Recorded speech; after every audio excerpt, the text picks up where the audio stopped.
Allez, on va faire une petite visite du potager. Là, il y a quelqu'un qui me l'a mis en commentaire, je sais que vous aimez bien. Ça va permettre de décomplexer un petit peu ceux qui voient les potagers déjà bien fournis, parce que nous aussi on a eu énormément de pluie. Là ça fait une demi-heure qu'on a vu le soleil, mais sinon c'était gris toute la journée. Les autres jours c'était que de la pluie et là ils annoncent encore 15 jours de pluie. Donc bon, je suis clairement pas la plus à plaindre, hein. J'ai échappé à pas mal de gelée, ça nous a détruit quelques petites choses, mais c'était pas très très grave. On n'a pas trop de limaces et on n'a pas eu d'inondation. Donc déjà, je m'estime heureuse. Mais il y a quand même pas mal de choses qui sont en retard, vous allez voir, hein. Autant tout ce qui est truc périn, ça a vraiment bien poussé parce qu'il y a eu de la flotte. Mais par contre, tout ce qui est légumes qui aiment la chaleur, hein, les tomates et tout, c'est pitoyable, hein. J'ai honte, mais bon, je vais vous le montrer quand même parce que je pense que ça va vous faire du bien, ceux qui ont un potager qui n'a pas encore démarré. Donc, alors avant de rentrer dans le potager, je voulais vous montrer mon prunier mirobolant parce que vraiment... il est à la blinde. J'ai encore jamais goûté puisque c'est la première année de fructification. Et là, le coco, il s'est vraiment pas loupé. Il a vraiment beaucoup de fruits. Donc j'espère qu'il sera bon parce que sinon, c'est dommage, quoi. Mais au pire, c'est pas grave, je les ramasserai pour les poules. Ça leur fera vraiment beaucoup de nourriture en plus. Ici, on a les oliviers qui commencent à faire leur grappe pour fleurir. Et après, là, on rentre dans la zone de petits fruits. Enfin, maintenant, vous connaissez, hein. Donc j'ai quand même planté quelques potagères dedans. Je pense que ça sera une année à choux, hein. Donc là, il faut que je refasse mes semis. Je dis toujours que je les refais, mais j'ai toujours pas... Enfin, ça... Si, je les ai fait, mais ça va pas marcher d'ailleurs. Faut que je recommence un coup. J'en ai déjà planté pas mal, mais ça sera une année sûrement à choux. Là, on voit encore les gouttes d'eau, hein, donc c'est encore humide, hein, même s'il fait soleil.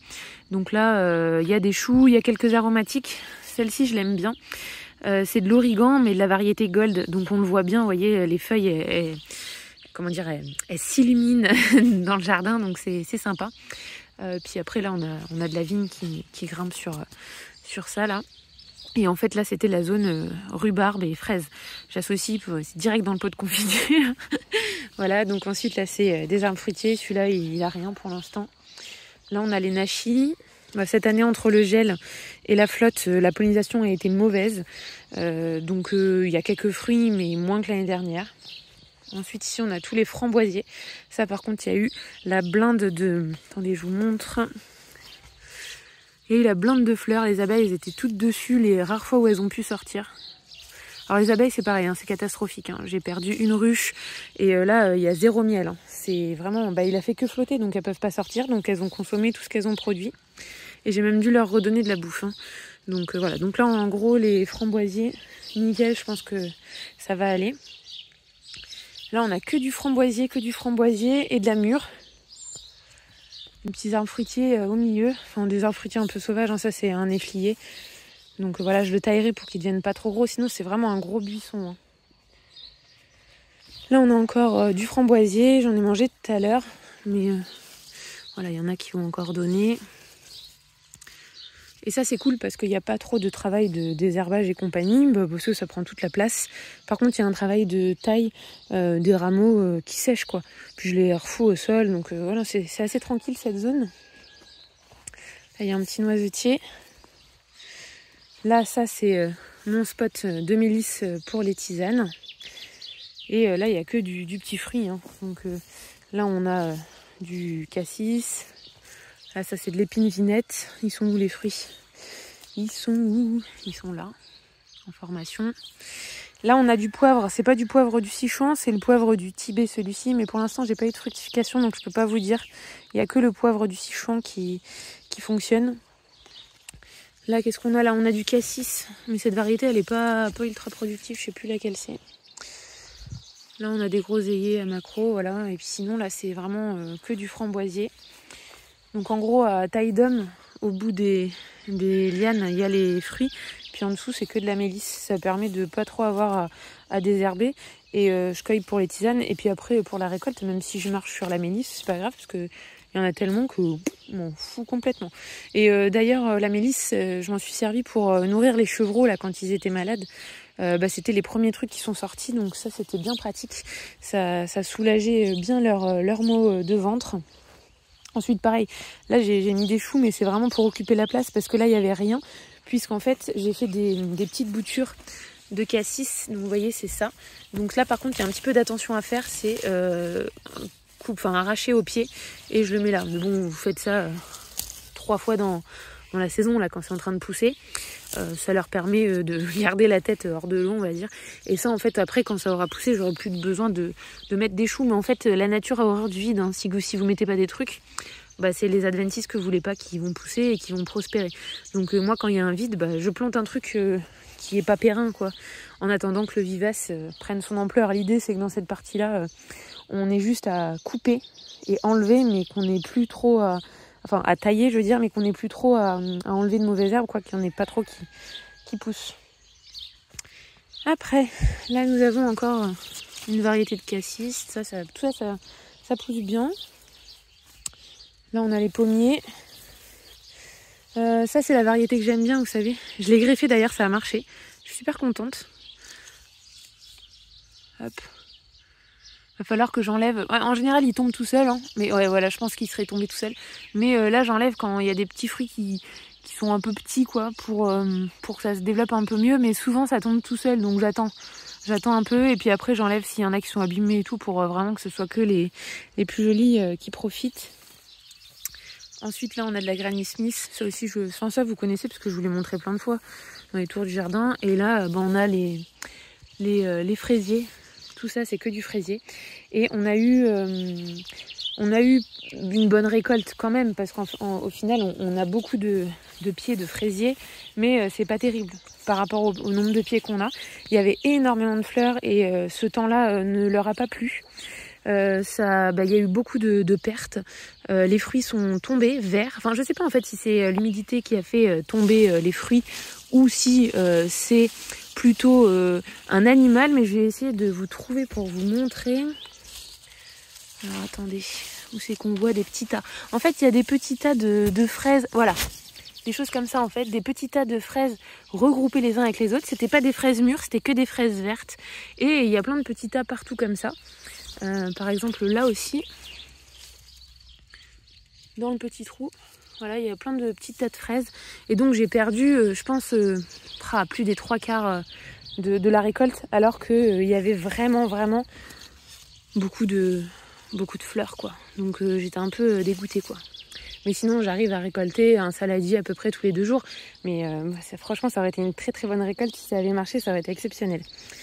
Là, j'ai une seule poire. Pareil, manque de pollinisation. Voilà. Bon, là, faut que je passe. Vous voyez, là, on est en lisière et il n'y a pas assez d'ombre comme ici. Enfin bon, là, il y a une ombre relativement, on va dire. C'est pas assez touffu. Et comme en fait, il y a l'herbe du gazon de l'autre côté, je pense que ça ramène des graines. Donc ici, là, il faut que je passe un petit coup. C'est un peu la seule zone fouillie, là, de la zone. Mais bon, là, il va falloir que j'intervienne. Alors que là, au final, à part au moment de la récolte, vous voyez, si j'ai un truc comme ça, je vais tirer la tige. Et au final, en passant tous les jours, ça fait que voilà, j'ai pas eu beaucoup de sessions de désherbage à faire. Après, on va passer là. Donc là, c'est vraiment plus la partie potagère en ligne, parce qu'il y a des trucs que vous pouvez pas cultiver comme ça au pied de vos arbres. C'est pas, il faut plus de soleil et de rigueur sur les espacements. Ils ont besoin de plus de lumière. Donc là, on a toutes les lignes d'oignons. Attendez, je vais sortir de là pour vous montrer un petit peu. Hop là. Et oui, c'est un peu de sport. Voilà, donc là, il y a toute une ligne d'oignons. Il y en a une petite aussi ici. Ça, c'est des échalotes. Les salades, on a commencé à en manger. Et dans les trous, j'en remets, mais d'une autre variété. Là, j'ai mis des... Je sais plus quelle variété j'ai semé là, mais un truc plus foncé. Et celle-là, c'est la blonde de printemps doré, je crois. Voilà, celle-là, elle est vraiment bien.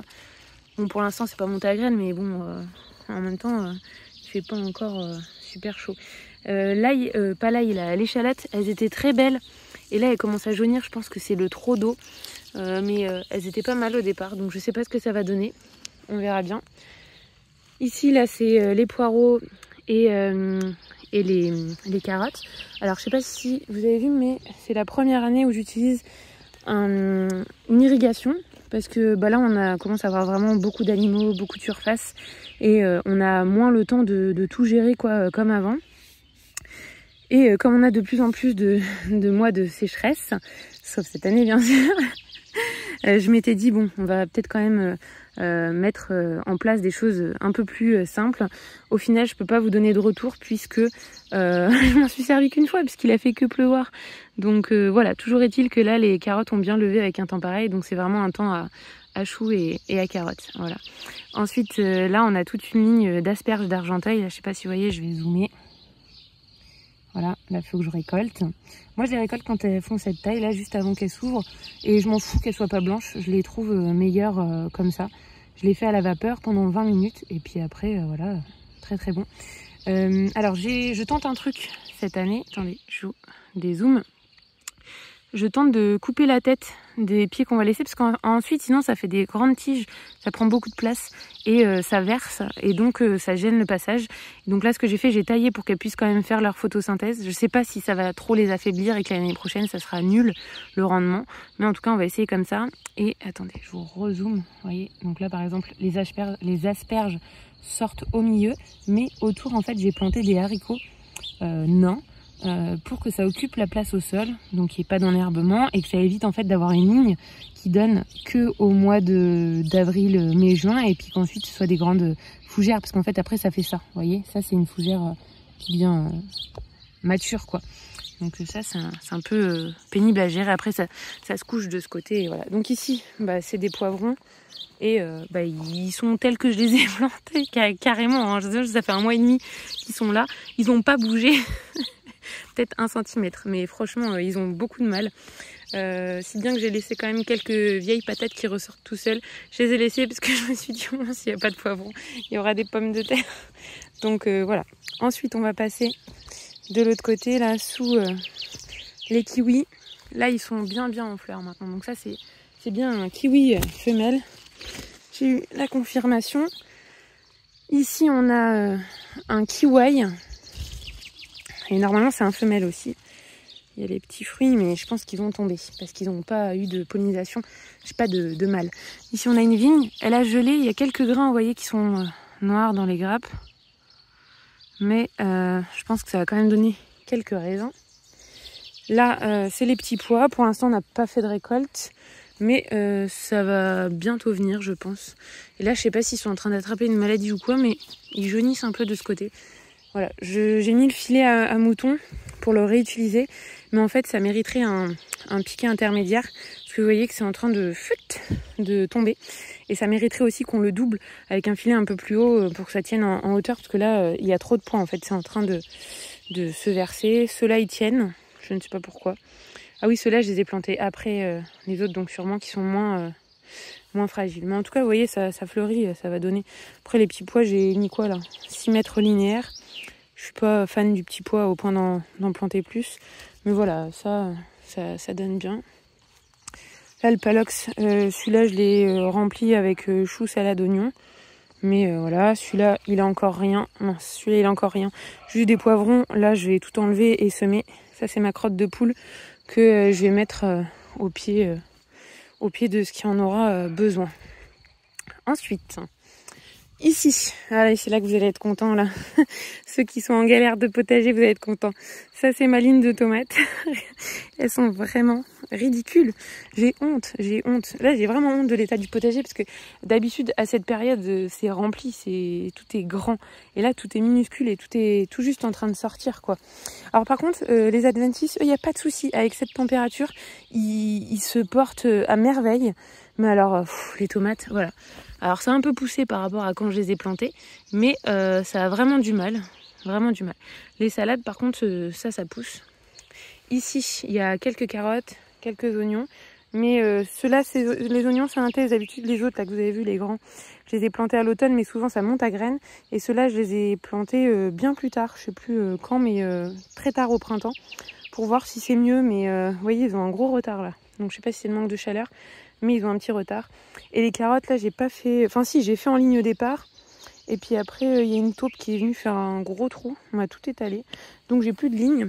Donc là là-dedans là, le désherbage est assez compliqué et chronophage, alors que là vous avez vu tout à l'heure, il suffit de passer ma petite binette et en 2 secondes c'est fait quoi. Et dans les trous j'ai mis des petites salades pour essayer d'occulter tout ça quoi. Sinon, alors bien sûr là, comme vous voyez, j'ai pas encore tout paillé. J'ai un peu paillé en bas, mais j'évite parce que sinon ça va tout garder l'humidité. Là, il y a encore du poireau. Là, j'avais planté tout ce qui est truc un peu qui aime la chaleur, quoi. Melon, patates douces, mais ça pousse pas, quoi. Les adventices, ils poussent, mais sinon, que dalle qui pousse. Là, il y a l'ail. Donc l'ail, c'est pareil, elle est pas très belle, mais par contre, les bulbes sont pas trop mal, j'ai l'impression. Je pense que ce sera mieux que l'année dernière. Ils m'ont l'air pas si ridicules que ça. Et il y a plein de carottes, mais elles ont poussé toutes seules, en fait. Elles ont poussé parce que j'avais laissé mes porte-graines monter. Et ça s'est envolé dedans et du coup j'ai laissé, j'ai juste un petit peu désherbé, mais sinon j'ai même pas eu à semer et ça a bien poussé, mais peut-être que ça va monter à graines puisque ça a poussé très tôt pendant l'hiver. Ensuite ici c'est que des trucs que j'ai plantés et qui n'ont pas du tout poussé par rapport à quand je les ai plantés. Donc les piments poivrons, ça n'a pas poussé. Les melons, non, c'est quoi que j'ai racheté? Non, les melons ça va. Ceux-là c'est les miens. Non, j'ai racheté ça. J'ai racheté des concombres parce que tous les semis que j'ai faits n'ont pas levé. Pourtant j'ai essayé différents sachets de graines. Je ne sais pas ce qui s'est passé. Et je vais vous montrer deux autres petits melons là. Ils ont carrément, je pense, une maladie. Ils sont en train de faire ça là. C'est trop bizarre. Enfin les feuilles elles sèchent. Et en fait je les ai plantés il y a un mois quoi. Mais ils n'ont pas poussé quoi. Pas du tout. Alors déjà je m'estime heureuse, ils ne sont pas fait manger, mais voilà. Donc là j'étais en train de, j'ai pas fini, j'étais en train d'arranger un peu avec ces agrafes là le système d'irrigation. Mais voilà, là c'est pas encore comme j'aime. Le système d'irrigation n'est pas mis de façon très esthétique on va dire, c'est pas très droit. Donc on verra si je m'organise différemment les autres années. C'est la première fois donc je sais pas trop comment faire. Et voilà, par contre ça te dérange pas toi? Oui. Ici j'ai mis comment ça s'appelle, les endives, mais elles ne sont pas encore sorties puisque je les ai semées il y a 2 jours. Donc là on va aller dans l'autre partie là-bas du potager. Tac. Alors là il y a quelques haricots qui sortent. Cette partie en fait on avait dit qu'on la cultivait pas cette année. Sauf que on l'avait quand même motoculté à l'automne, je crois, je sais plus quand est-ce qu'on avait motoculté. Y a de l'herbe qui est ressortie, donc je sais pas ce que je vais faire. Soit je laisse repousser l'herbe, soit je fous des haricots. Là j'ai mis des haricots pour voir, on va voir. Mais franchement je pense qu'on n'aura pas le temps et si on en fait trop, ça va être complètement envahi et ça va être difficile de le gérer. Et là on a mis les plaques parce qu'ici on avait mis un rouleau de chanvre et c'est nul. C'est vraiment nul. C'est vraiment nul. Voilà, donc rouleau de chanvre, on l'a laissé 3 mois, mais je crois que ça laisse passer trop la lumière, donc ça va même pas tuer l'herbe dessous. Donc rouleau de chanvre, mauvaise expérience, on abandonne. Voilà. Après là, c'est les lignes de fruitiers nord-sud, c'est que des jeunes, hein, donc ils sont pas encore... voilà, mais il commence à y avoir des petits fruits. Voilà. Ensuite ici on a 2 rangs de maïs, mais c'est du maïs... c'est du maïs doux, ça, ouais, ça c'est du maïs doux. J'ai pas fait de maïs à grains. Là, on a toutes les courges, donc ça c'est que de la paille sale. Bon, j'ai paillé hier. Je sais pas si c'est une erreur ou pas, parce que c'est quand même grave humide, hein, donc je sais pas si je vais pas me choper le mildiou un peu plus tôt en faisant ça. Mais j'ai biné un certain temps et ça fait quand même une grande surface sur le reste à biner. Donc je m'étais dit que je mets ma paille dessus pour me faire gagner un petit peu de temps et on verra. D'habitude c'est ce que je faisais, mais d'habitude on n'avait pas 2 mois complets, 3 mois complets de flotte. Donc voilà, je sais pas trop comment on va les gérer. On verra bien l'enherbement. Mais je pense que là, d'avoir mis toute cette paille sale là-dessus, je pense que ça va un petit peu nous aider, quoi. Et j'espère qu'il n'y aura pas de fin d'azote, parce que d'habitude, je le mettais beaucoup plus tôt, donc ça avait un peu plus le temps de se décomposer. Et là, on verra. Mais comme il y a un peu de pissou, de moutons et compagnie dessus, peut-être que ça ira quand même et qu'il n'y aura pas de problème. Voilà, d'habitude je mets pas trop de paille, je mets la litière un peu plus décomposée avant en fait et je plante au milieu, sauf que là il y avait les moutons, on l'a pas fait, enfin on s'est mal organisé cette année un petit peu on va dire, donc on n'avait pas ça de près au bon moment, mais c'est une affaire d'ajustement quoi. Après on va tirer les lignes là pour pouvoir accrocher un petit peu les tomates et qu'elles versent pas de tous les côtés. Et puis voilà. Donc là j'ai acheté 5 pieds de tomates parce que je trouvais que les miens étaient très en retard. Donc les miens c'est toute cette ligne. J'ai acheté 4. Ah non 4, où il y en a un qui a disparu. Bon bah là les 4 c'est pas les miens en fait. On voit de toute façon ils sont plus grands. Ils sont déjà, vous voyez, il y a déjà des petites fleurs. Et les miens sont beaucoup plus petits. Et ça, c'est un copain à mon père qui nous les a donnés. Ils sont beaucoup plus hauts que les miens, mais par contre, ils sont beaucoup moins épais, quoi. Et donc, ça se trouve, les miens, je pense qu'ils vont vite les rattraper. Et j'ai vu que les miens, ils avaient déjà des fleurs. Donc, finalement, ils payent pas de mine, mais je pense qu'ils auront pas tant de retard que ça. Et qu'ils vont vite rattraper ceux-là, en tout cas. Et ceux-là auront une petite avance. Et dans la serre aussi, je crois, j'ai 4 pieds de tomates achetés. Et les miens qui ont pris de l'ampleur. De toute façon, cette année, je sais vraiment pas si on aura le temps d'avoir une récolte en extérieur. Donc personnellement, j'ai jamais eu un début d'année si lent à démarrer et si catastrophique dans le sens où j'avais du mal à faire mon boulot quoi. Donc je pouvais pas mettre de la paille parce que si je mets trop de paillis et de machin, bah, avec l'humidité ça provoque des maladies. Donc ça déjà c'était une habitude que je n'avais pas de pas travailler en fait avec un couvert. Donc j'ai fait quasiment la majorité des cultures en terre à nu, alors que d'habitude ce qui était en terre à nu c'était surtout les carottes, les oignons, les choses comme ça. Là même les tomates et les courges étaient en terre à nu. Donc ça m'a fait en fait beaucoup de boulot. Et mince, c'est le problème de vous faire des vidéos en un seul truc, c'est que là je sais plus ce que je voulais dire. Oui, ça m'a fait beaucoup de boulot. Et donc du coup, là j'ai pas l'habitude de cultiver comme ça. Et en plus j'avais peu de temps puisqu'il faisait que flotter et puis qu'il fallait qu'on avance aussi côté animaux. Donc je me suis retrouvée à être un peu dépassée à certains endroits par la mauvaise herbe. Mais bon, enfin je veux dire, c'est pas non plus catastrophique, hein, ça pousse quand même là. Mais par exemple là, le maïs, il y a des petites... je sais même pas ce que c'est comme herbe qui a poussé. Heureusement, c'est pas des grands graminées, mais enfin voilà, il y aurait des petites choses à nettoyer pour que la plante pousse mieux, quoi. Alors ensuite, ce qui a bien poussé là, par contre, c'est nos patates. Ah oui, la ligne d'arbre, ça c'est un efflier et j'ai vu, il avait déjà des petites fleurs. Alors que celui-là, je l'ai planté bien après l'autre. Ah oui, attendez, j'ai pas fini. Petit noisetier et encore un hachis. Voilà, qui a. Ah ben il y en a qu'une, il n'y en a plus qu'une. Ah non, voilà. Donc celui-là, première fois qu'il fait des fruits. Donc voilà. Ah, il y en a d'autres là. Ça fait plaisir parce que c'est mon fruit préféré. Bon, nous allons aux pommes de terre. Donc là, il y a 3 races de pommes de terre différentes. Donc il y a celle qu'on fait tout le temps. C'est la Binch. C'est la plus belle, je dirais. Ouais, on a tout planté en même temps. Hein. Donc vous allez vraiment voir les différences sur quoi j'ai marché. J'en sais rien. On va vraiment voir les différences de pousses en fonction des variétés. Donc la Binch a très très bien marché. On voit que ça a déjà refermé le rang, donc il y aura beaucoup moins d'enherbement. J'ai fait des rangs volontairement un petit peu plus serrés. On verra ce que ça donne. Comme ça, j'ai biné un premier coup, enfin biné et buté quoi, recouvert un peu les pieds. Et ensuite, je comptais mettre un peu de tonte ou de paille ou quoi. Sauf que cette année, j'en ai pas assez quoi. Vu qu'on a un petit peu agrandi la surface et que les animaux ont moins produit de foin propre en fait. Ils sont plus nombreux, donc ils ont plus fait caca dedans. Donc j'avais moins de paille juste sale, en fait, elle était très très sale et ça nous a fait notre fumier. Donc j'avais plus trop de trucs pour pailler et donc j'ai fait différemment. Voilà, c'est ce que je vous expliquais tout à l'heure. Ouais, c'est très confus quand je fais en un seul coup, franchement, parce que j'ai pas le temps de réfléchir. Et donc là, peut-être qu'on fera sans aucun paillage, quoi, et on verra ce que ça donne.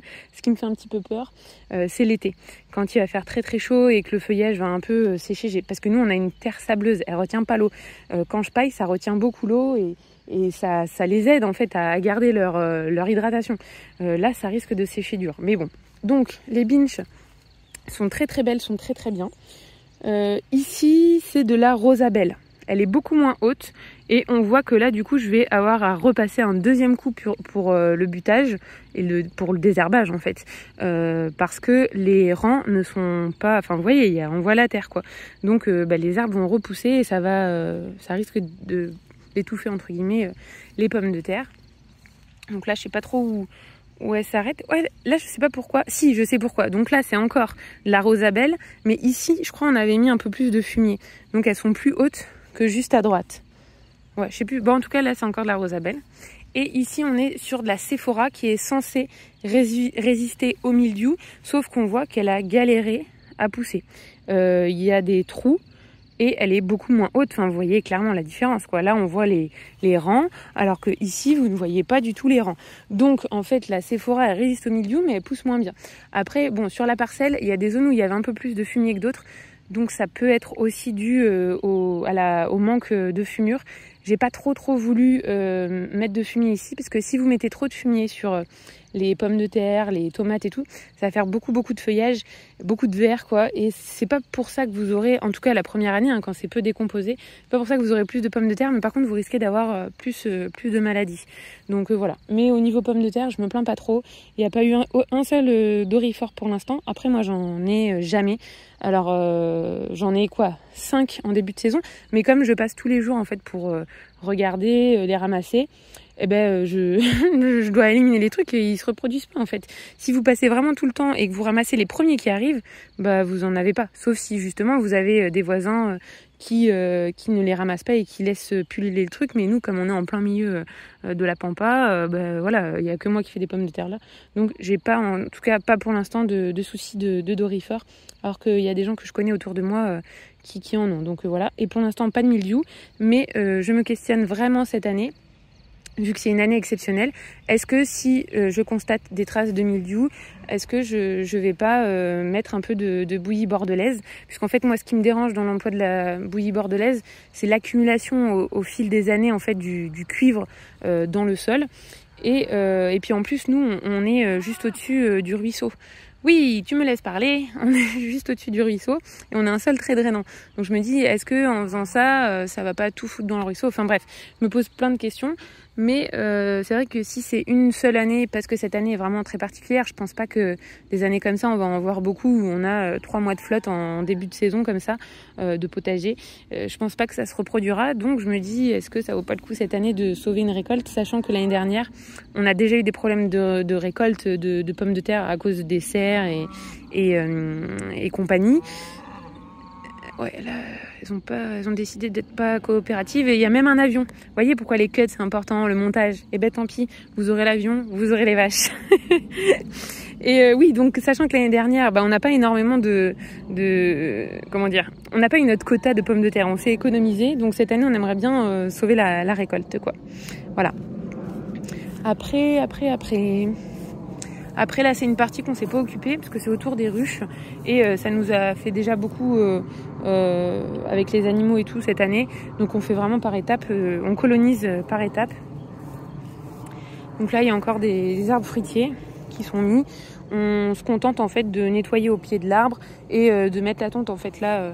Abdel il tond autour des zones où il fout au pied des arbres histoire d'endiguer un peu les hautes herbes quoi, pour laisser un peu respirer l'arbre. Là on a laissé les zones d'herbe autour, c'est un truc que je vous ai toujours déconseillé hein. Je sais pas, vous avez vu dans le petit potager là-bas, il n'y a pas de zone d'herbe, c'est que du broyat, mais là on n'avait pas assez de broyat pour toute cette surface.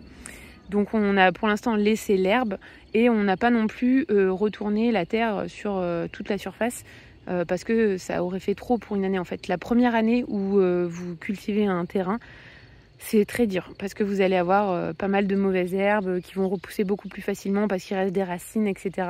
Donc la première année, il y a quand même un gros travail que vous n'avez pas en fait sur les zones déjà installées depuis longtemps. Hein. Là-bas, le potager en haut, je passe un petit coup de binette et puis basta quoi. Je veux dire, c'est super simple de l'entretenir. Il y a quand même peu de travail de désherbage. Ici, c'est un travail important. Donc on s'est pas agrandi plus que ce qu'on en avait les moyens d'entretenir.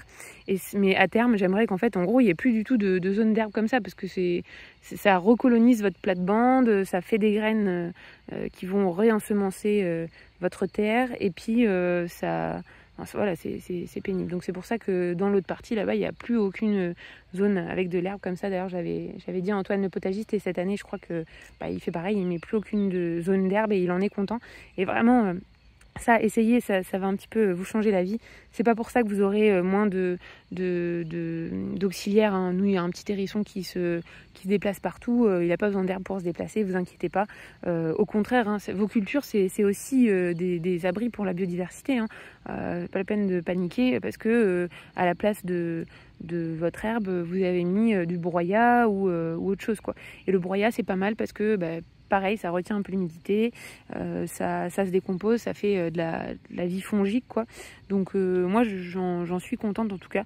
Je mets pas que du broyat, hein. Je mets du broyat, je mets du foin sale que les moutons ont piétiné. Voilà, je mets un peu de tout et franchement, du moment que vous mettez une épaisseur suffisante, vous n'avez pas trop de soucis. Voilà. Donc là, on s'est fait juste un petit chemin pour aller tranquillement aux ruches. Là, j'ai planté quelques trucs, je commence à mettre quelques fleurs, mais le but, c'est qu'ici, à terme, il n'y ait plus trop de prairies de graminées, puisque ça n'intéresse pas les abeilles, mais ce sera que des petits trucs de ce style, quoi, des petites fleurs, des petits aromatiques, des petits machins, pour que ce soit vraiment la zone des abeilles, qu'il n'y ait pas besoin de passer quoi que ce soit, ni un coup de tondeuse, ni rien, et que voilà, ce soit que des petits trucs que les abeilles aimeront. Et donc, ce que je vous disais tout à l'heure, on a perdu le petit essaim l'année dernière qui n'était pas assez fort, et donc il nous reste 3 ruches sur les 4 qu'on avait, et j'ai pas eu d'essaim en fait à récupérer. Elles ont rien fait, elles ont même pas eu le temps de vivre tellement qu'il a fait que pleuvoir. Enfin, c'est vraiment triste pour elles ont loupé toutes les plus belles floraisons. L'acacia, elles l'ont loupé, le marronnier, elles en ont profité un peu, mais c'était pas terrible. Les pissenlits, elles ont pas bien pu y aller. Enfin, ça a été très très difficile cette année.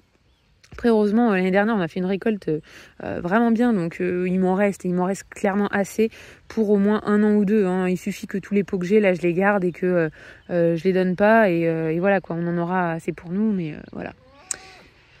Bon, c'est un peu tout, hein. Là, je vous ai fait un peu le tour de ce qui poussait, pas grand-chose. Enfin, je suis un peu déçue, franchement, pour tout ce qui est tomates et tout, parce que j'espérais avoir un truc un peu plus avancé, quoi. Donc là, j'ai l'impression d'avoir fait mes semis pour rien, quoi. Vraiment, enfin, je me dis, en plus, là, vu le temps qu'on a, je sens que ça va se choper un mildiou de malade et que, en gros, là, on n'aura rien. Que ça sera que de l'effort et récolte 0. Là, c'est pareil. Ici, là, c'est une zone où il y avait les canards avant, que j'ai réouverte parce que ça permet d'aller en bas. Mais pareil, il faut qu'on aménage tous les côtés pour que y ait rien à faire, quoi. À part la zone où on avance, la zone d'accès. Mais j'ai pas envie d'avoir... Vous voyez ça là, ça c'est tout ce qu'on a coupé. On a fait un gros tas, mais c'est pénible, quoi. C'est du boulot. Donc j'aimerais qu'il y ait que du petit fruit. C'est pour ça que là j'avais fait plein de petites boutures. Et même dans le broyat, il y a quelques trucs qui arrivent à percer. Voilà. Donc là, ça c'est des boutures de cassis et de groseilliers. Donc le but en fait, c'est qu'ici, ça soit une petite allée que de fruits. Là, on a le framboisier polarberry. Je fais souffler tellement que je parle. Voilà. Bon, on va retourner dans la serre. Hop. Là, il y a un peu de menthe, mais c'est pas... J'en ai bien plus ailleurs. Voilà, c'est ce que je vous disais. Ces framboises-là, elles sont très très productives. C'est une muroise. Une framboise croisée avec une ronce. C'est ma préférée, ça.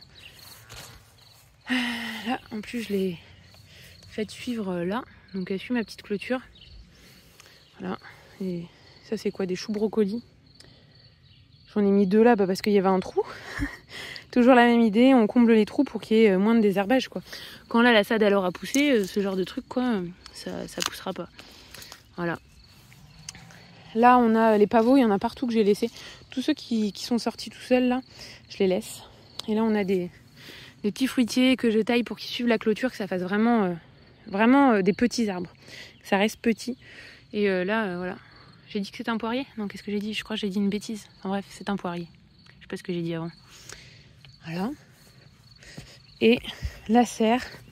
J'ai jamais eu une serre si vide à cette période. Vraiment. C'est incroyable.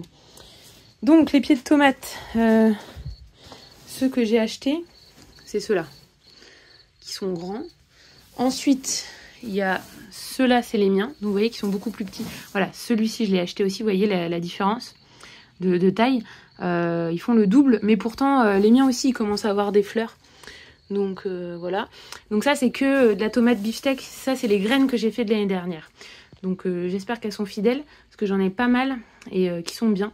Ça c'est des trucs que j'ai pas plantés dehors parce qu'ils étaient ridicules. Mais en fait voilà, tous ces plants là, quand je les ai plantés, ils étaient comme ça. Je pense que le terreau que j'avais aussi était nul et ça n'a pas du tout poussé. Et là c'est pas que ça manque de chaleur parce que c'est dans la serre. Donc je pense que ça manque de nutriments, de plein de choses. Enfin voilà. Enfin ça faut que je les jette d'ailleurs, je sais même pas pourquoi je les garde. Voilà. C'est catastrophique. Là j'ai refait mes petits semis de salade. En fait j'en mets plusieurs dans un truc, après je les sépare et je les repique. Voilà. C'est vraiment... c'est un peu tristouné hein. C'est vraiment tristouné. D'habitude ma serre elle est toute belle quoi. Et là ça fait pitié, on dirait que je suis au mois d'avril. Voilà. Et puis notre tuyau qui vient de la cuve tout là-bas. Et ça c'est bien pratique par contre parce que j'ai plus besoin de le brancher. Voilà. Bah c'est tout. Qu'est-ce que j'ai d'autre? Si, ça. Là j'ai des petits haricots qui ont bien poussé et qui se sont pas trop fait manger par les limaces. Voilà. Et j'en ai mis jusqu'en bas. Sauf que là, y a les mauvaises herbes qui sortent et pas les haricots. Donc faut que j'y repasse un coup quoi. Ah, c'est vraiment très très dur cette année. Hein. Très très très dur. Très dur.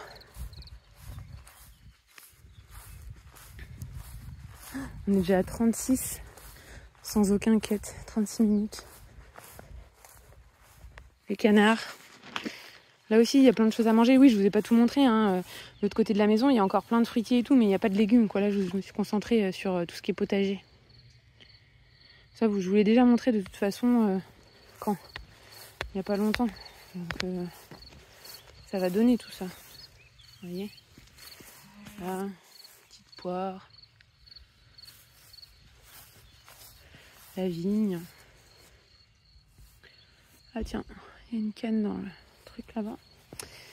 Et voilà. Ah oui, et là du coup j'ai mis encore des courgettes, des choux pour occuper cette place qui est toute vide. Donc voilà, il y a encore des choses à faire, du petit boulot de désherbage. Mais bon, on n'avait pas de temps, on a privilégié les animaux. Et oui, parce que c'est aussi un petit peu de boulot, mais là ça s'est calmé, les naissances elles sont terminées. Tous les chevreaux sont sevrés, les poussins, ça y est, tout est démarré, il n'y a pas de problème. Donc, bonjour. Voilà. Donc là, c'est bon, niveau animaux, ça se calme.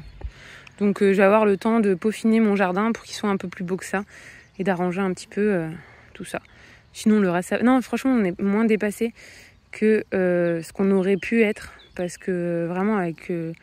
tous les trucs différents qu'on a, c'est quand même pas mal de boulot. Donc voilà, il suffit de s'organiser un petit peu et on s'en sort. Là, malgré le temps qu'on a eu, toutes les épreuves difficiles avec les chevreaux et tout, je trouve qu'on a quand même... voilà, ça aurait pu être largement pire. Ça aurait été il y a 4-5 ans, cette masse de travail avec l'organisation qu'on avait au tout début. J'aurais pété les plombs. Hein. Et pourtant, j'étais pas bien là. Quand on a perdu Naya, j'étais vraiment, vraiment pas bien. Mais voilà, on a réussi à s'en sortir. Ouais, je sais pas si je vous l'ai dit en vidéo, parce que je vous l'ai dit dans l'onglet communauté. On a perdu Naya il y a maintenant 1 mois à peu près. Donc au départ, on pensait qu'on l'avait perdue, juste perdue, mais en fait non, on l'a retrouvée morte vraiment pas loin, enfin sur la ferme quoi, à 20 mètres de la maison.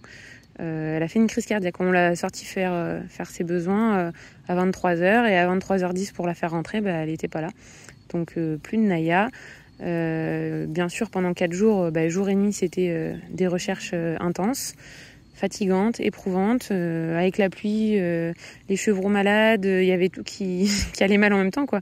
Donc c'était vraiment moralement difficile franchement, mais c'était pas le fait que les chevreaux étaient malades et tout, parce que je veux dire ça c'est l'élevage, j'ai pas envie de dire c'est l'habitude, mais ça me touche pas le moral en fait. J'essaye de les sauver et tout, mais ça me plombe pas le moral. Mais par contre Naya quoi, voilà, c'était mon chien, c'est pas mon chien de travail, c'est vraiment mon chien de compagnie et le chien que c'est le premier chien que j'ai eu quoi. Donc c'est très très difficile. Mais voilà, là maintenant tout est redevenu calme et paisible. Je n'ai plus qu'à me soucier de la mauvaise herbe. Donc quand il n'y a plus que ça qui va pas, c'est que c'est cool. Allez, sur cette jolie image bucolique avec les vaches au fond, les chevaux là-bas et les moutons ici, je vous dis adios amigos. On se retrouve dans pas longtemps. Maintenant, je peux vous faire des petites vidéos courtes comme ça. Enfin, courtes, dit-elle, avec une vidéo de 40 minutes. Je peux vous faire des vidéos sans cut, sans montage. Parce que je suis trop fatiguée par contre en ce moment pour faire du montage. J'ai des maux de tête impressionnants. J'ai tout qui se dérègle là. Mais je pense que c'est parce qu'on a fait trop de trucs. Puis j'ai des séances d'orthoptiste. Pourquoi je vous parle autant? Vous voyez pourquoi? C'est pour ça que je fais des cuts. Parce que sinon je parle. Vous vous rendez pas compte en cut tout ce que je cut. Voilà, je m'arrête. Allez, au revoir.